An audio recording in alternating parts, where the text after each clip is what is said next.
Qu'est-ce que l'évangile? L'évangile, c'est le message de la Bible.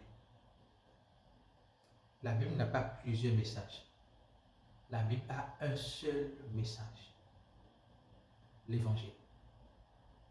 L'évangile de Christ. De ce message de l'évangile peuvent sortir plusieurs autres messages.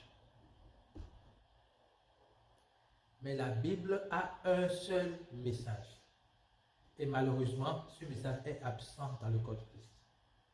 Très absent dans le corps de Christ. Le message de l'évangile se fait de plus en plus rare dans le corps du Christ.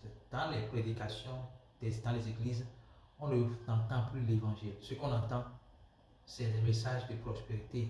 C'est bien. C'est les messages de sanctification, c'est le message de ce qu'on doit faire, voilà, ce qu'on doit faire pour aller vers Dieu. Ce n'est pas le message qui révèle ce que Dieu a fait, mais qui nous rappelle ce que nous aurons à faire, ce que nous avons à faire, ce que nous devrions faire. Le message ne nous dit pas ce que tu as fait. L'évangile se trouve dans ce que tu as fait. L'évangile se trouve dans ce que tu as fait, pas ce que tu as fait. L'évangile ne se trouve pas dans ce que je suis en train de faire. C'est fait, je prêche l'évangile. Mais l'évangile se trouve dans ce que tu as fait. Je dois vous montrer ce que tu as fait. Si je ne montre pas ce que tu as fait, c'est que je n'ai rien fait. Alors nous allons partir aujourd'hui sur une base simple. La définition de le mot évangile. Vous allez lire 1 Corinthiens 15, versets 1 à 4, vous allez voir la définition de l'évangile. L'évangile que je vous ai annoncé,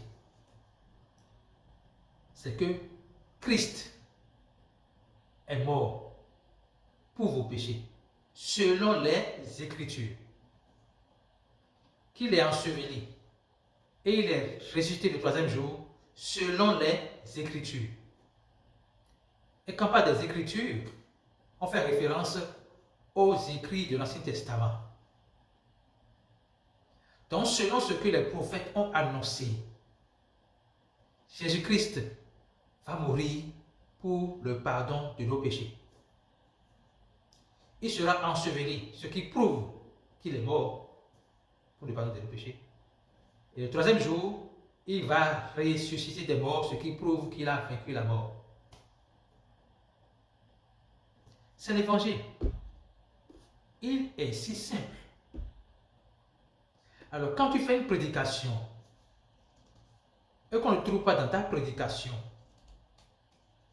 la mort de Jésus, son ensevelissement et sa résurrection, tu auras beau citer le nom de Jésus de Dieu dans ton message. N'appelle pas ça, j'ai prêché l'évangile. Tu as donné un message, mais ce n'est pas l'évangile.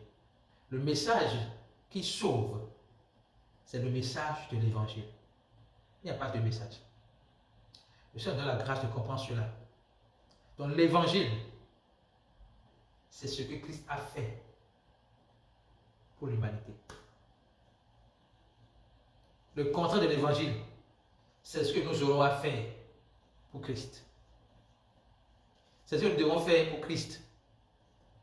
C'est ce que nous rappelle de faire pour Christ. C'est ça qui est le contraire de l'évangile. L'évangile repose uniquement et exclusivement sur ce que Christ a fait. Dieu soit béni.